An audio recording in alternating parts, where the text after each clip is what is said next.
Happy 4th of July weekend. As you can see, I'm not in my usual space. I'm actually coming to you from beautiful upstate New York, where I am visiting my cousins for the next couple of weeks. It is super hot, and you will see I'm very, very glowy. Also, I did film this video over a period of a couple of days. You're going to notice some lighting changes and a hairstyle change. Anyway, I thought it would be really fun to do the YouTube Creator Confessions tag. This is a tag video created by Kate the Great Beauty and Sarah, who has the channel Better Off Red. Both great channels. I will link their channels and their videos in the description box below. This tag is 17 questions about what it's like behind the scenes of having a YouTube channel and being a YouTube content creator. 17 questions is a lot, and if I answered all 17 questions, we would be here literally all day. So I'm going to answer 8 questions today, and if you would like to see part 2, just let me know in the comment box and I would be happy to create part 2 video for you. And one more thing, just a quick reminder that the free 2-week masterclass, Wild and Wise Women Over 50, starts tomorrow, July 4th. There will be 2 weeks of presenters, over 25 presenters on a variety of topics. I'm super excited to be part of this free masterclass. I mentioned it in my video last week. I will put some information in the description box below. There will be a link to register. I'm super excited to be a part of it, and I hope you will join us. And as always, I will also include timestamps in the description box below. All the makeup I'm wearing on my face will be listed and linked in the description box below. And I have my usual discount codes on some of my favorite products. And with that, let's jump right into the questions. Question number 1. How do you feel about the term influencer, and do you feel you are one? When I first heard the term influencer, maybe a year and a half or so ago, my instant reaction was negative. To me, it sounded like a salesperson, and that has really never been the goal of my channel. The goal of my channel has been to share and to build community and to communicate. However, as time went on with my channel, and I started to realize via comments from my community that people are in fact sometimes purchasing my recommendations. Sometimes they love them. Hopefully they love them. Sometimes they don't love them. So as I became aware of the fact that yes, my content does influence people's purchasing decisions, I then felt like it was a huge responsibility, because the last thing I want to do is to influence anybody to buy something that they don't love. So I really do try to be aware of that when I'm making videos, to help people to determine if this product may or may not work for them. So while I don't love the term influencer, I do feel it is accurate, and to me, I take that responsibility very seriously. Having said that, I think of myself more as a content creator, more as somebody who is just creating content to share on YouTube and build community. Question number 2. How did you decide to become a content creator? You know, my decision to become a content creator was really more of an evolutionary process. I stumbled upon the Mature Beauty YouTube community in 2014. I was Googling Retin A, up popped Angie Hot and Flashy, and I went down the Mature Beauty YouTube rabbit hole, hard and fast and deep. Oh my gosh, I fell in love with all of these women my age sharing information, not only Angie Hot and Flashy, but Tammy's Ageless Beauty, Mary Ellen After 60, Little Poet, and so many. Oh, and Monique Parent. I have to mention her because she really helped me make a decision to let my dyed hair go naturally gray. So the first several years, from 2014 to probably about 2017, I just enjoyed this community. I loved getting to know these ladies. They were inspiring. I loved the information they were sharing. I would comment, and I felt like they were my friends, you know. And as time went on, I started to think how fun it would be to join this community and create a YouTube channel. But I had no idea how to do it. I had no equipment. I had no knowledge of how to do this. I really was never a social media person. I didn't even have Instagram. However, I was going to turn 60 in October of 2019. So I thought, you know, for my 60th birthday, I'll start a channel. That didn't happen. And I thought, I'm going to make a video on January 1st of the new decade, 2020. That didn't happen. Finally, I became so frustrated with myself. January 5th, I took my iPhone, propped it up on a bookshelf, no lighting, no editing, no nothing, and I made a short 10-minute little introductory video, and I just said, you know, my name is Tamara. I love this YouTube beauty community, this mature beauty community, and I am going to be posting a video once a week. Anyway, here we are 2.5 years later. I'm still learning so much, but I am so happy with the community that we have built together here on Tamara's Timeless Beauty. Question number 3. What has been your experience with knowing other creators in real life, good or bad? Overwhelmingly positive. You know, this beauty community, especially the mature beauty community, is full of so many lovely ladies. Not long after I started my channel, I think 4 or 5 months, Claudia, who has the channel Claudia Glows, reached out to me. Oh my gosh, she is the loveliest person. We did a couple of collabs. I was scared to death, but she held my hand and she talked me through it. I consider Claudia one of my very dearest friends. She is just the most lovely person. And as you may or may not know, I am super excited. After talking on the phone with her for 2.5 years, I am finally going to meet her in person because I am going to be visiting her in Paris in September. And I have some other wonderful friends too. You know how much I adore Kiki, who has the channel The Hooded Lid. I met her in person last winter when I was visiting California. You know, we talk on the phone all the time too, and I consider her a very dear friend. Cindy, who has the channel Beyond 50 Skin. I just adore her. So many lovely ladies.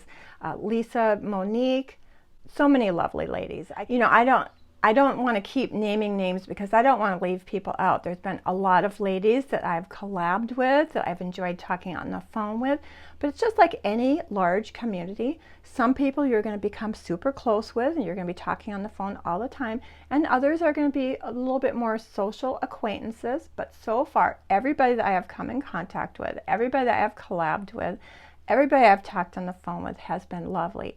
And I'm still meeting new people all the time because I am part of Erica Vieira's YouTube Bootcamp Facebook group. And so there's new people joining the bootcamp all the time.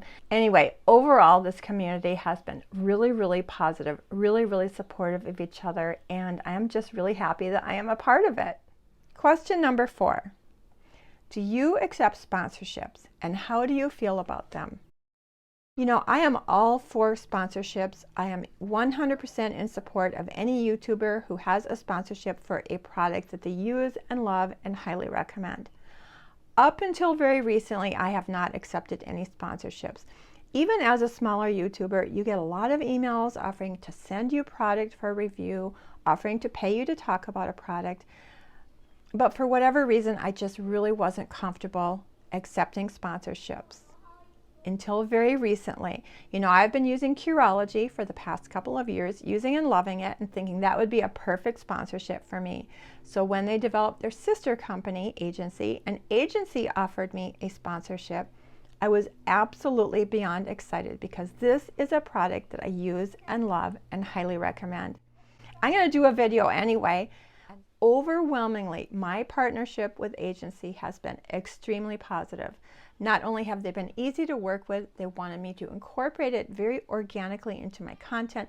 They didn't put any words in my mouth, and they provided a lot of education. There was an educational meeting, a dinner meeting on Zoom, of course. So my very first sponsorship experience has been extremely positive, and based on that, I am open to other sponsorships in the future. I certainly don't see myself doing sponsorships on a super regular basis, mostly because I can't make that time commitment. You know, I like to keep my channel. Sometimes I change my mind about what video I'm going to make at the very last minute.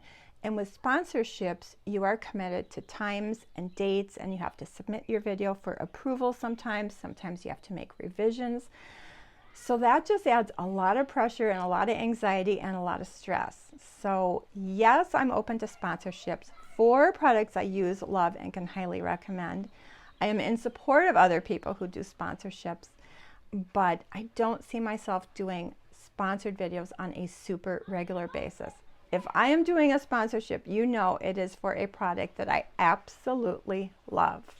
Question number 5. Have you had an experience with a brand that has left a bad taste in your mouth? Overall, no. You know, even as a smaller YouTuber, I have been amazed from the get-go, the number of emails that I receive from brands and companies wanting to send me product, wanting to do a sponsored video. Most of these offers I am not interested in, and I get so many emails, probably 20, 30 a day, that I can't always respond right away and say no thank you. And then they send another email, and finally I will say no thank you. Every once in a while a brand will get a little bit pushy and say, well, why aren't you interested? And I really don't like that. Once I say no thank you, just leave me alone. Most of them leave me alone after that, but like I said, sometimes they do get a little pushy.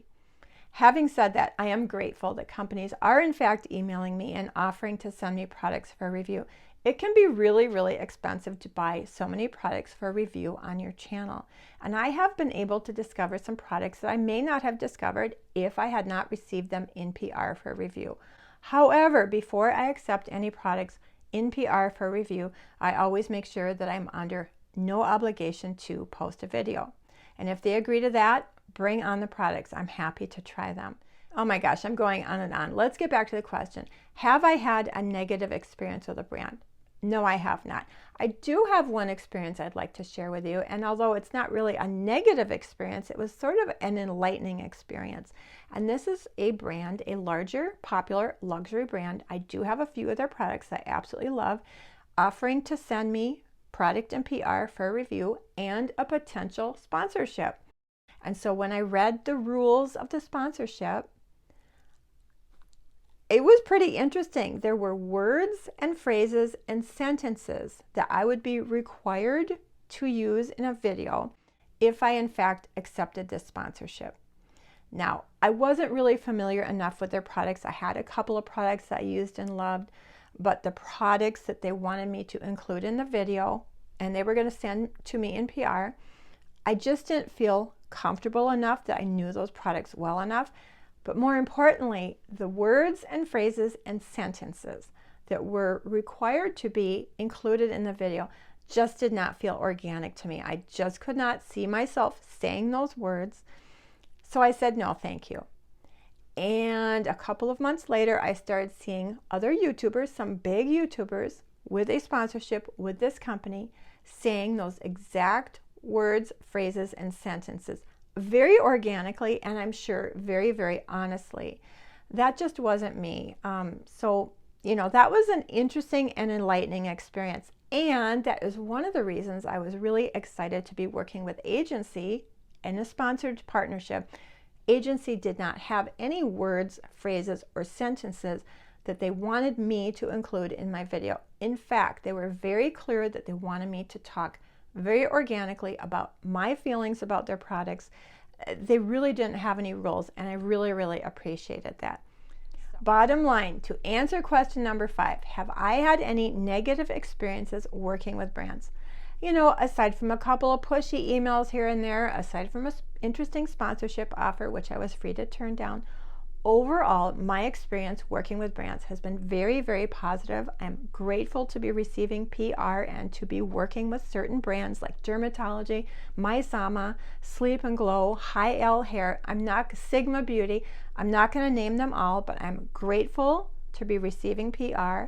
I'm grateful to be working with these brands, and I am certainly open to be working with more brands. So far so good. My experience working with these brands has been absolutely lovely. Question number 6, how do I deal with negative comments? Before we get to the negative comments, I have to say the vast majority of the comments that I receive on my videos are lovely, kind, wonderful, and supportive. Having said that, as my channel has grown, certainly so have the negative and even sometimes mean and nasty comments. It used to really bother me. I could have 50 lovely comments, and if I got one nasty comment, it would ruin my whole day. Luckily, in the past couple of years, I have developed a pretty thick skin, and I can honestly say that negative, mean, and nasty comments no longer bother me. You know, everybody has a right to their opinion, and I really do try to give commenters the benefit of the doubt, because I realize that sometimes intent can be lost in translation. So like I said, I try to give them the benefit of the doubt because maybe they didn't mean it to come out quite that way. And side note, the ironic thing is that all comments help support my channel because the YouTube algorithm reads them as engagement. Good or bad, it doesn't matter. It's engagement. It helps support my channel. So the irony is all those negative commenters are actually helping to support my channel. I do try to keep the comment section a positive place. So if a comment is super mean and super nasty, I will delete it. Not only for me, so I don't have to read it again, but I really do want to keep the comment section a positive place. So keep the comments coming. Even if you don't have time to comment or you're a little bit shy, a simple hello really brightens my day, and it really goes a long way to help supporting my channel, and I very, very much appreciate it. Question number 7. What are my biggest pet peeves when it comes to comments? As far as pet peeves, I do have a few. You know, there are certain men who will roam a YouTube video's comment section and leave comments and reply to women and sort of come on to them. Usually it's just a hello, how are you? But it's really intrusive, it's really invasive, it's harassment, and it very much bothers me. I have experienced it when I've commented on other people's channels before, so it is all over YouTube. I really do try to monitor my comment section really carefully, and if I see someone who is harassing in a comment, I will absolutely delete, block, and report them. But most disturbing are the scammers, and this has been happening on and off for about the past year.